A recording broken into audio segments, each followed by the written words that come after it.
Hello everyone and welcome. This is the Silent K and today we're playing MekHQ.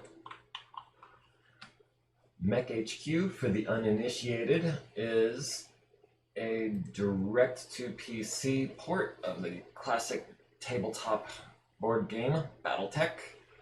I have just installed version 0.48 and this is entirely fan-made production, so don't expect like super high-res graphics or anything like that. The only things I have done to modify this since I downloaded it have been to install the data pack that includes portraits and camo and some extra sprites, and I have included a few of my custom designs, one of which will be coming up shortly. The first thing we're going to be doing is starting a new campaign. After no small amount of deliberation, I have decided that we are going to be running a small fledgling mercenary unit starting in the year 3045 because I want some of that high-tech goodness, but not all of it. And if the game runs long enough, maybe we'll run into the clans. January 1st works for me. We're going to be using the against the bot options. And we are going to name this campaign the Challenger Deep. We are a mercenary faction. Oh, this is new. That was not in the previous version. We are also new. Can we expand this maybe? There we go. I had picked out this lovely blue camo pattern for our unit. And, okay. So, this video is going to be entirely setting up options and building the unit.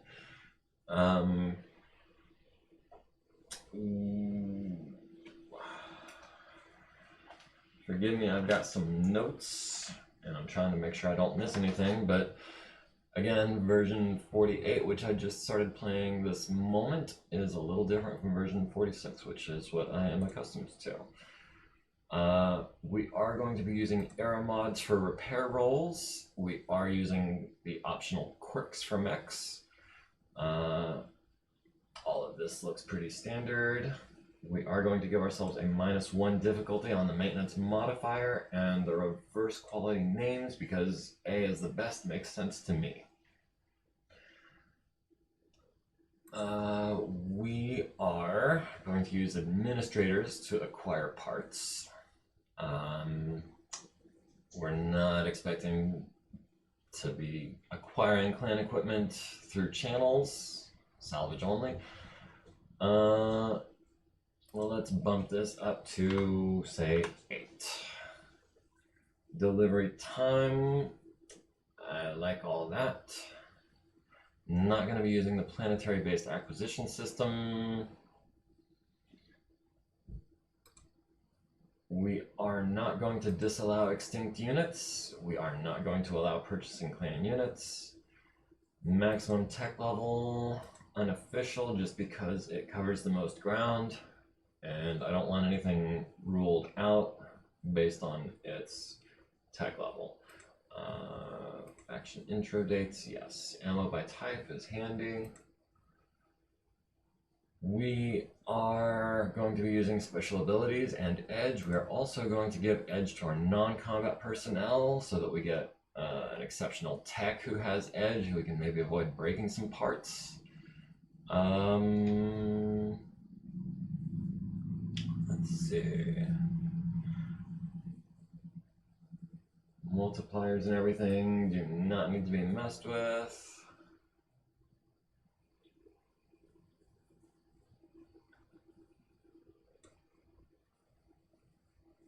This is all new. We can log marriage name changes. We can use manual marriages. Random marriages, I think I want to avoid that.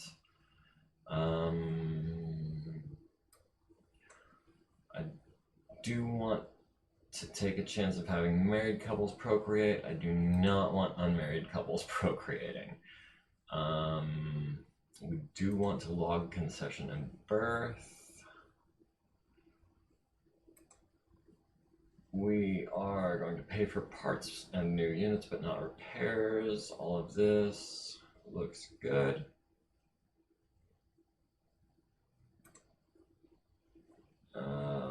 This looks good. Experience is okay. Yeah, I do want to tweak a couple things here. 20 successful tasks, because I like for my text to advance a little more aggressively, and a chance for XP every month. 10 XP per edge, sure, but I will be awarding some edge as bonuses, like for medals and whatnot. I'll try to keep up with that. Special abilities, this is a complete list of all the special abilities that are available in the game. Skill randomization looks fine to me. Rank system, we're going to be going, is there a first Star League? Yeah, there it is. And I like this because it's pretty close to what I know. Name and portrait generation, 50% female, yes. Automatically assign portrait, sure. Right now, usually, yeah, Mech Warrior is checked. I will be creating characters to start with. I'll be doing that off camera, but my lovely and talented collaborator, Gemini Geist, has done me the solid of writing up pretty extensive backstory for several characters, and I plan on using those. Yeah. And against the bot. Regular, I'm gonna be honest, is absolutely brutal. We're gonna turn this down to green. We are not going to be using share systems. We are not going to be doing retirement roles at contract completion. Because retirement roles at the end of the year are unavoidable, I'm still going to leave customized retirement roles on so that I can give myself as much of an edge with that as possible, because I don't like losing people to retirement. We're not going to be tracking unit fatigue because that is an entirely hidden statistic, as far as I know. Fatigue gives you penalties on various things if you spend too much time in action and not enough time with downtime. And since it doesn't tell you what your fatigue level is or notify you when it changes, I don't even want to mess with it. We can leave all of this the same. Contract search radius in light years. 800 will have us chasing contracts all across the inner sphere. So I'm going to set that to 125. So we're not generally going to be making more than 4 or 5 jumps to get to our contract, because it just doesn't seem reasonable to me that you would spend 3 months traveling to a system and then spend a month in combat and then spend 3 months traveling to your next. So this will hopefully keep it to below 2 months or so. All of this looks good. I want to keep intensity at 1, sure. This did not used to be customizable, so that's cool. Back up to the top here. We do not want to double enemy vehicles. That used to be checked by default, and I would uncheck it, but in this case, that works for me. I do want to face more vehicles than tanks. Our VTOLs are not supported, so we're going to uncheck that. Aerospace and infantry we are going to turn on, but we're going to lower the likelihood of running into it in every mission. I don't plan on using mini tanks myself. I'm just going to go ahead and leave this on for now. Dropships, weather conditions, planetary conditions. Okay, so all of that. Oh, there were some other options that I don't remember seeing. Let's see, trade. There used to be an option for random capture that was checked by default that I wanted to turn off because random capture is, well, it's random, and I think it makes more sense to leave that off because then it automatically determines who you've captured. And obviously at the end of every mission there's a dialogue that you go through that lets you select and change things depending on how the mission actually went, and it's easier to make it right, in my opinion, if it doesn't start off from a random state, but something a little more ordered.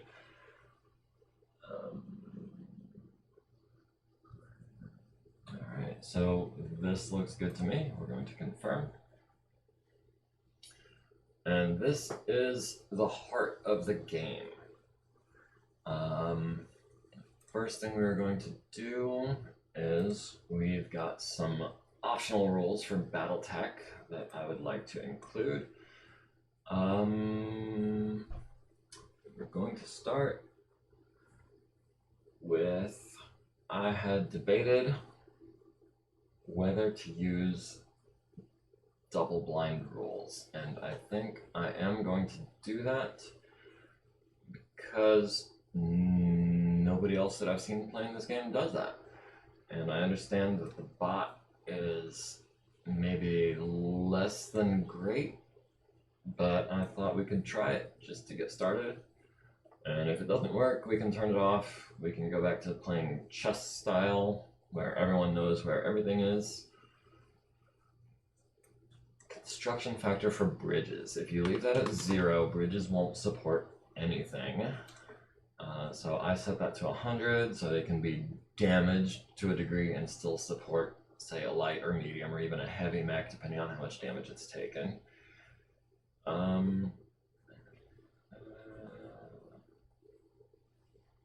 Okay.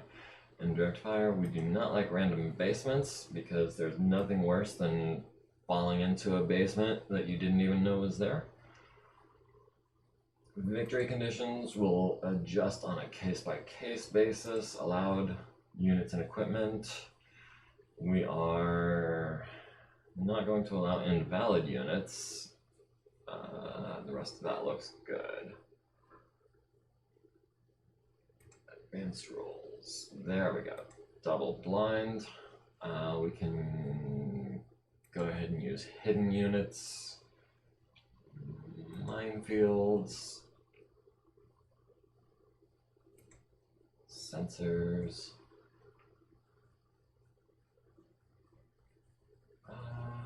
No, we don't need to hide battle value. We can share vision. We can use TAC Ops, Beagle Active Probes, and maybe not ECCM. What else did we want to adjust? We're not going to use fumbles. I don't know if the bot is going to self-destruct on me. Let's leave that off.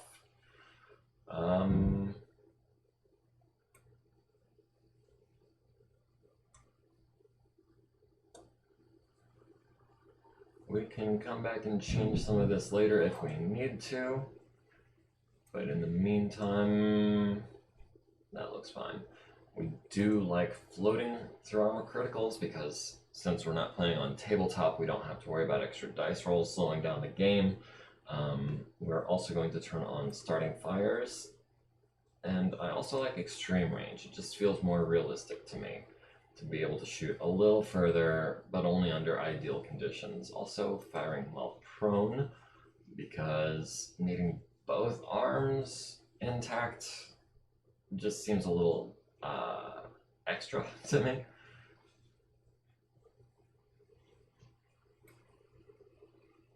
glancing blows, direct blow, burst fire MGs, expanded heat scale, we can leave all those off.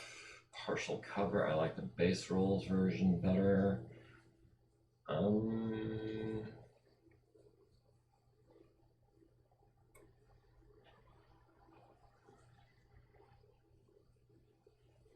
these unofficial rules, yeah, I don't think we're going to use any of those. Let's see. Sprinting, standing still, evading, leaping. Not worried about any of that. I do like the Tac Ops taking damage rule, because it seems to me if you take 40 damage, you should be making a harder check than if you take 20. I've seen a mech take 100 damage in one round, and the +5 modifier to his piloting skill just seems appropriate to me. I do like the backward movement option. The bot doesn't seem to take full advantage of it, but it just works for me. I'm gonna leave that there. I do also like careful stand. Again, the bot doesn't take full advantage of that, but I'm fine with that. Ejected pilots flee so that they can't be used as an initiative sink. And no movement penalty for night and fog, because while I don't mind fighting at night with a +3 modifier to shoot, I don't like being slowed down to 1 hex a turn. It just makes the game drag on way too long. Aerospace rules, not going to come up too much. I'm fine with them the way they are. RPG related, pilot abilities edge. We'll be using commander initiative, toughness bonus. That looked good to me. There was one other option. There was, wasn't there? There was. There was a miscellaneous here to record the daily log, and it's not there anymore. So, now that we have the options set up the way we want to play the game, we're going to turn on GM mode and start building our unit. We're going to start by hiring some people, and we might as well start with our pilots. Now these pilots and other personnel are all going to be randomly generated with random stats. We can edit a great many aspects of each character, and we will be doing so. This is going to be a bit of fluff later on, which again I plan on doing off camera.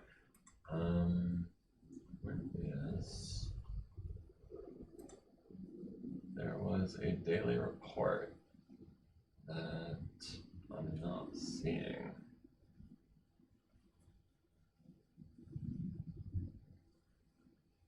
Historical daily report.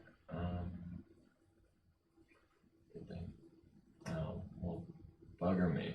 They put it on the left side of the command center. So obviously I was looking in the wrong place for it and missed what was right under my nose. Like, not terribly unusual for me. Oh, good lord. We are not going to hire a 7-6 pilot. We're actually not going to be hiring any of these people. We're going to be adding them using the GM mode, because we haven't got any money or anyone that is even capable of going shopping right now. So after 4 pilots, we're going to be also adding 3 mech techs. And again, these are all going to be edited between takes to something that I feel is appropriate to starting Lance, that's maybe not too disadvantaged, but also like reasonably capable. Oh, can't hire because we have no money. And we need 2 administrators so that we can start buying things and hiring people. So that's admin command, just one of them, and an admin logistical. And he actually ended up being elite, so that's cool. We also have an elite MekTech, which we might hold on to. Honestly, I know probably a green MekTech, a green admin, and a green doctor. I might be able to live with that as is.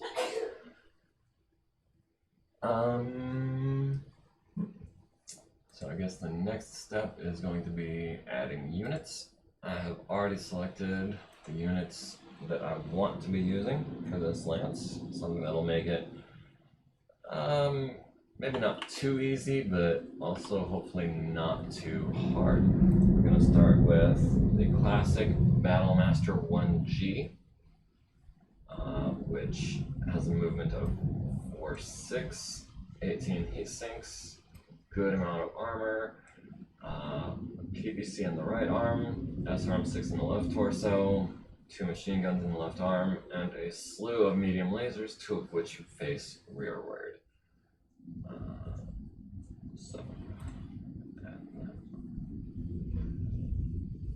We also wanted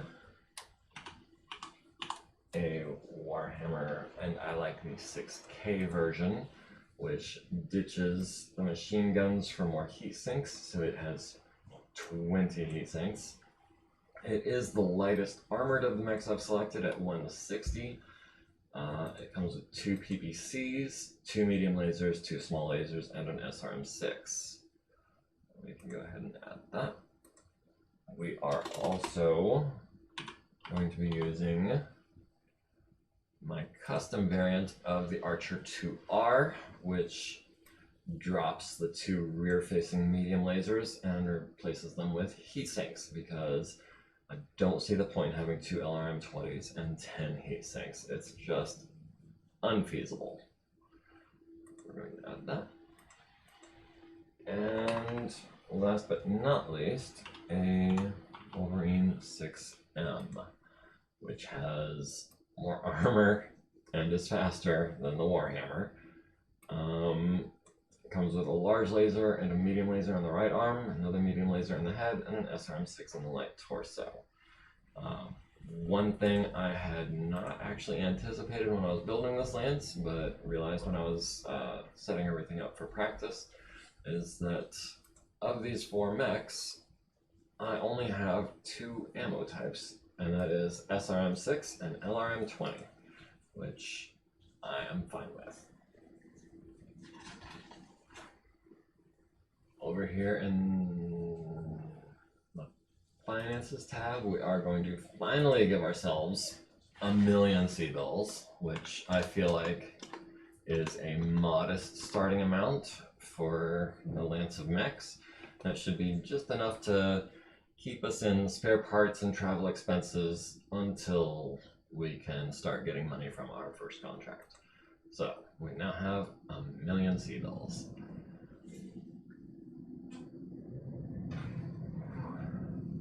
Back over here in the hangar, we can assign, I think I'm going to assign all of these to my regular tech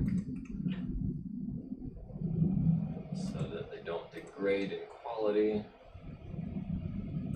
but at the same time leaving my elite tech free for more difficult repairs. I would not let a green tech, even under the best of circumstances, do maintenance on the mechs, because as their quality declines, as your green tech screws things up, they get harder and harder to repair. I don't like falling into that kind of spiral. Let's see.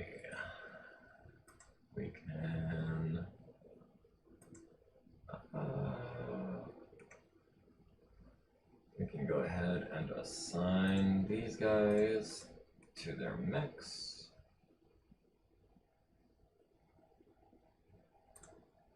Archer. We've got Warhammer. And we've got Wolverine. Back over here under TO&E, we're going to add a new force. This is going to be, I guess,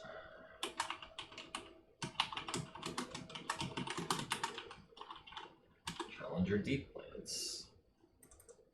And 2 Challenger Deep Lance, we are going to add all of our lovely, beautiful mechs.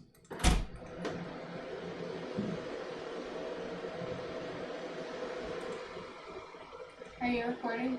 Yeah.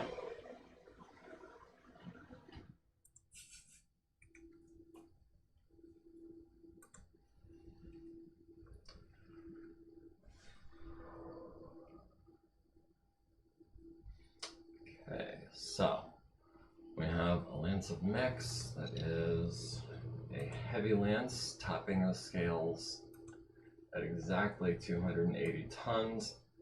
Any heavier and it would be an assault lance, and the game would throw us correspondingly heavier opponents. But this is going to work for me for now. Under contract market, we've already got 4 contracts listed. These all are probably going to be challenging missions, being a recon raid, an objective raid, and an extraction raid. Pirate hunting might be interesting. Contract lasts 5 months. It would take us almost 2 months to get there. 70% salvage is pretty solid. We do not like exchange rate. Alright, especially not at 20%, so we can just go ahead and ignore that contract. 10% salvage, right, so we can remove that one as well. 0% salvage. So those were all losers except for this one here. This to me, 5 months is going to have a monthly payout. I used to have that somewhere.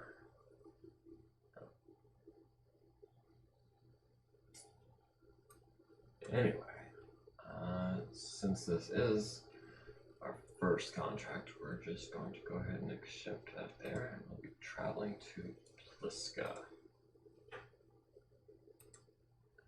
We can find out where Pliska is in relation to Galatia. It is south. Well, as south as you can get in space anyway. We're going to begin transit, and we can start advancing days until we get a little closer, and we can do 7 days at a time. Oh, Aztecs and medics, forgot something. So we can bring all tech teams to full strength. That doesn't cost anything, they're temps. I don't know why temps don't cost anything, but there you have it. I guess they're not technically part of the unit. We can try this again. Advance 7 days. That gives you, spent most of the week in transit from Galatia to the jump point. We could hire a foot platoon, light scout, but all they have is pistols, so I don't think I'm interested in them. So we can keep an eye on that while we advance more. We have now jumped to, oh, there is news.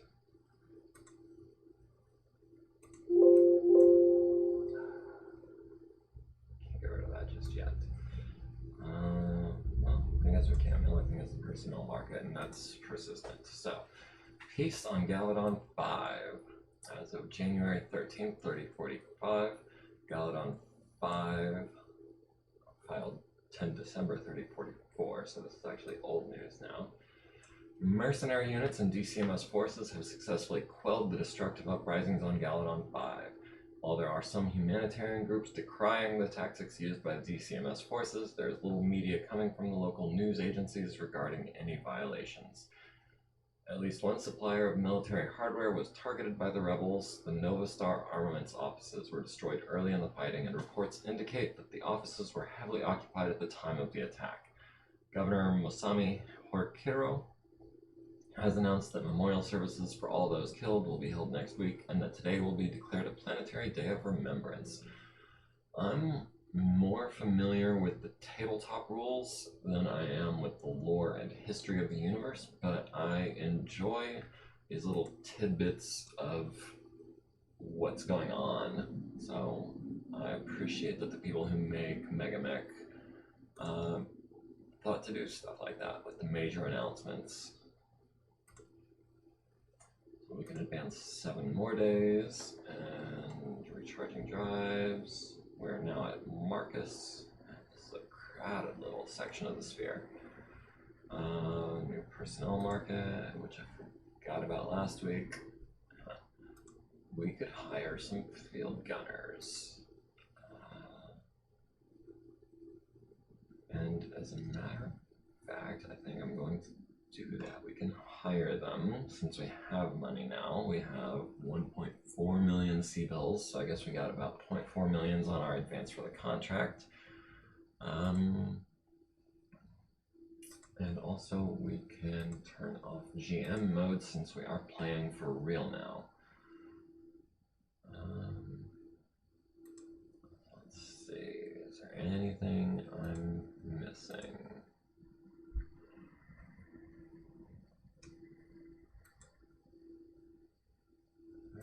Let us advance another 7 days. And a new personnel market. There is a doctor. Do we need a 3rd doctor? I don't think we do. We can do another 7 days. Anyway, I just noticed we're at Bliska. Okay, so we've done some maintenance. We can check on that. And it looks like we've lost a little bit of quality, which I guess is gonna have to be fine because we don't have access right now to any facilities other than a transport bay. Unit market, we're not able to afford any units. Some random XP gains, which will not be moot. I'm not going to adjust people's XP when I go through and edit all of their bios. Personnel market, there is a new command admin available, but we already have one, and one is plenty for a group of 12 people. So, we are done advancing multiple days. Oh, maybe not. We're still 20 days from planet side.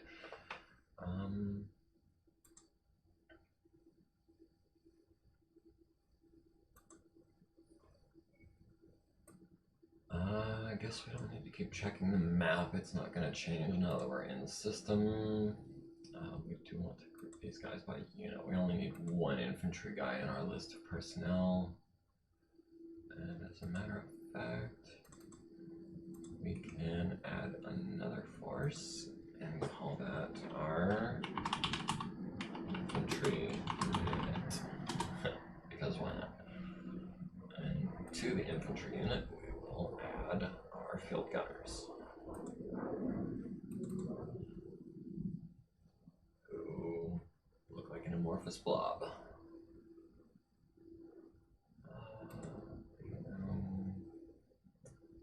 Okay, so we're starting on February 26th. That gives us 21 more days. So we can do the first 2 weeks, and then we'll go by day by day for the last week. So, charging drives, transiting into system was no personnel market this week. I guess there just wasn't anyone for hire. A green mech warrior. Yeah. We might have the opportunity to put this person into training and improve those stats before they see combat.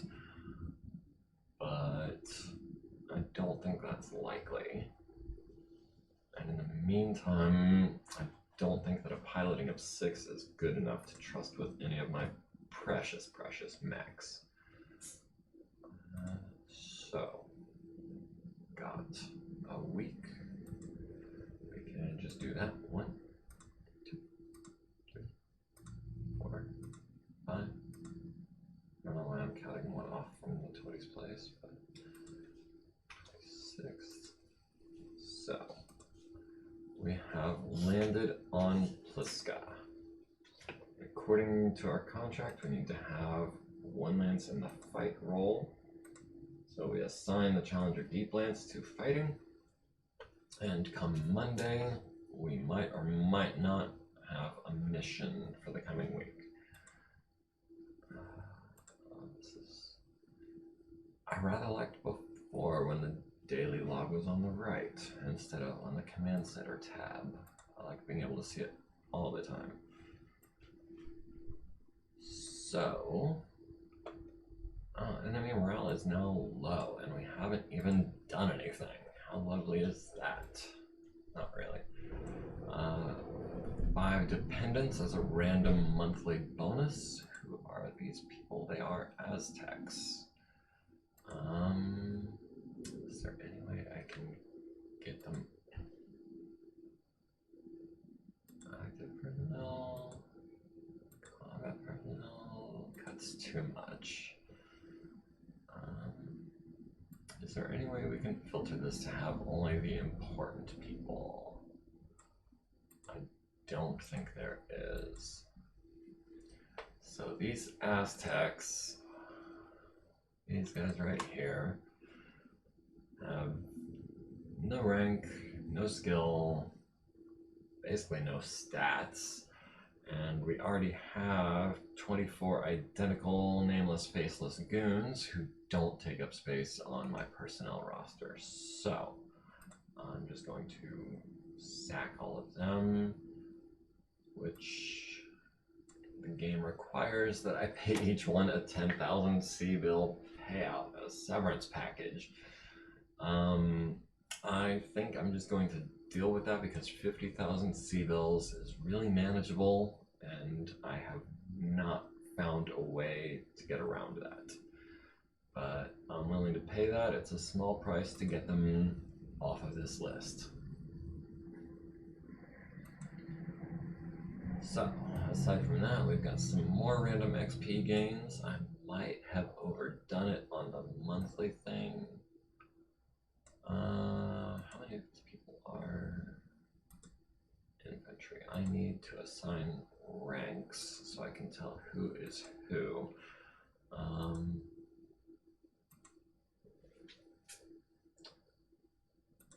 Right, some of these people are going to be infantry, right?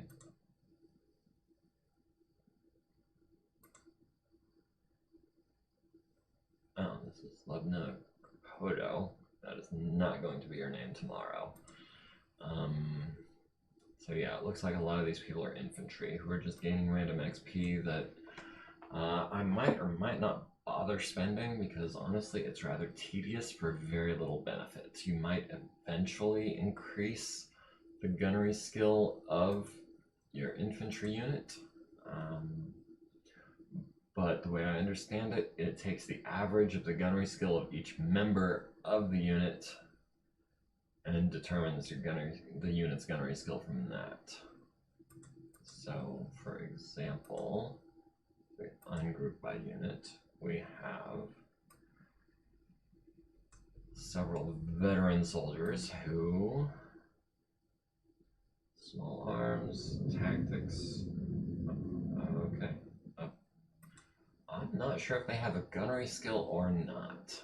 So that XP is basically worthless to me. We've been paid 500,000 C-bills for the monthly payout from our contract, which is nice. We also paid out about 48,000 in salaries and overhead, which seems like a drop in the bucket when you're talking about 1.5 million C-bills. Sunday, we've got more maintenance. We're still using transport bays because I feel like a transport bay is a very broad range of conditions. It could be, in space on a dropship docked to a jump ship is going to be on a transport bay. If we have access to a Leopard dropship, I would consider that to be a transport bay. And I like that it's a +0 modifier, so it's not easier or harder because of the conditions. Whereas if we were to, say, finagle our way onto a factory planet, it would give us a -4, I believe, to all of our maintenance rolls, which, while very attractive, doesn't seem entirely fair at this point. So I'm thinking, for the most part, since we're not going to have a dropship of our own, that our employer will provide us one, and we can use the transport bay for that, at least for one lance at a time. A Leopard dropship, I believe, has 4 mech bays, and I don't see any reason to deprive myself of a benefit of 0. That said, quality is still gradually declining, so if we had a veteran tech, that would be ideal for maintenance. Save the elite for changing engines and gyros and things like that, but maybe something a little higher tech, a more highly skilled tech than a regular, ideally, is what I would want to be using for that. And Monday, we've got a new personnel market with a green, more AC-10s. Yeah, why not?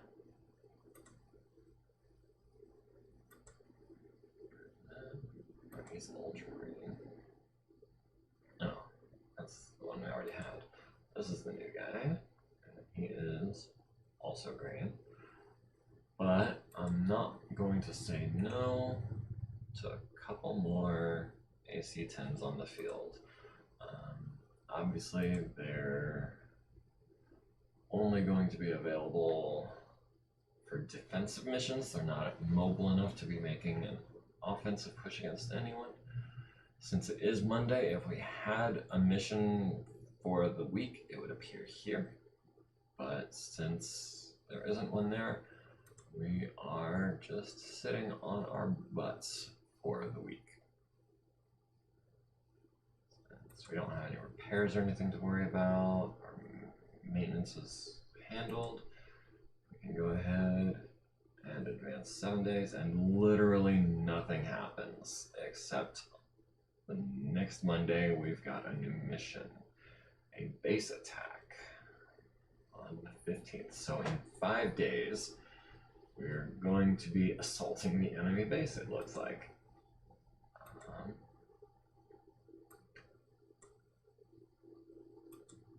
We're going to be taking on...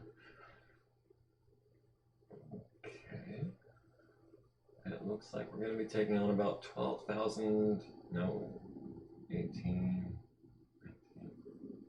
About 23,000 BV worth of enemies, including a Mackie with a 2-3 pilot, hauler mechs, coolant trucks, some really bad pilots in these industrial mechs. We're going to be taking on some turrets, small lasers, machine guns, single-use rocket launchers, no big threats there, but also not worth a lot of points. A Cronus. Not super familiar with the Cronus.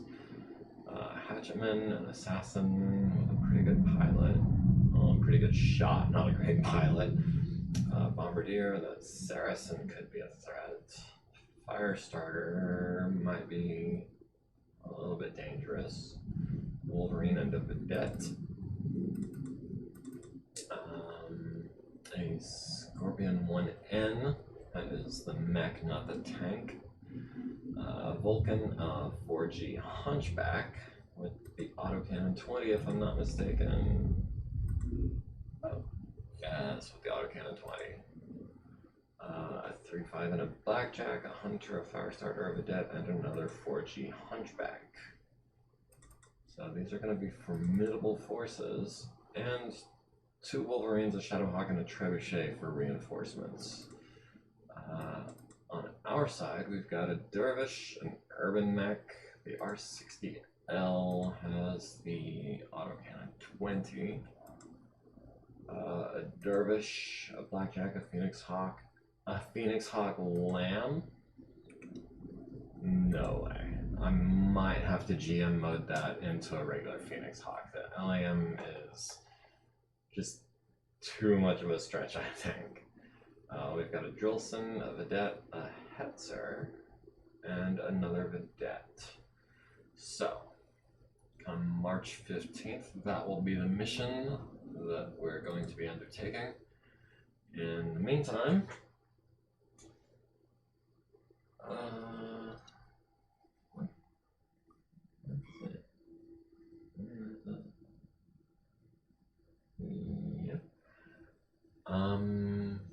I have got a lot of editing that I want to do.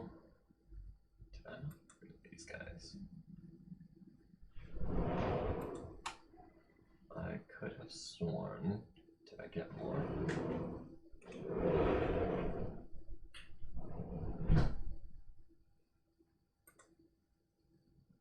Why can I not sack you?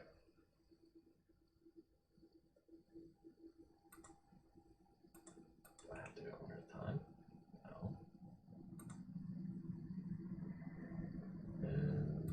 Is there an option I missed?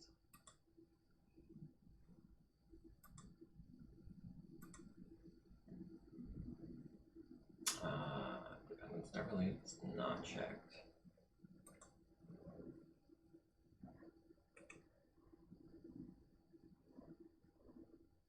Oh, retired.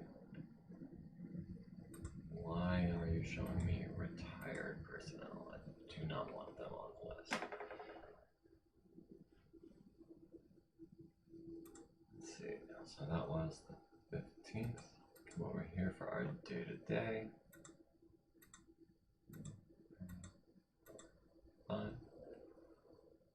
I do like that there is now a notification on days when you have missions, so you don't accidentally try to skip them.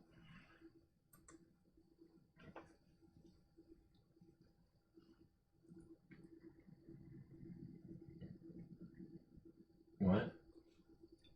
Let me know when you're done so I can start dinner. Okay.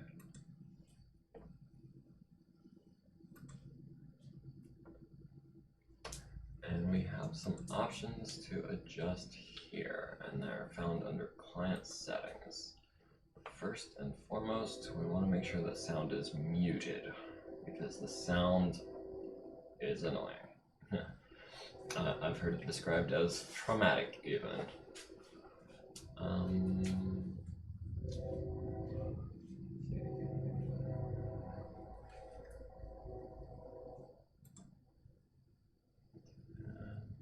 Borders. We can. I do like the level highlighting. It makes it a little more obvious what the borders of the elevation are, which I understand not everyone's going to be watching this on the highest resolution, so that might also help you guys see what's going on.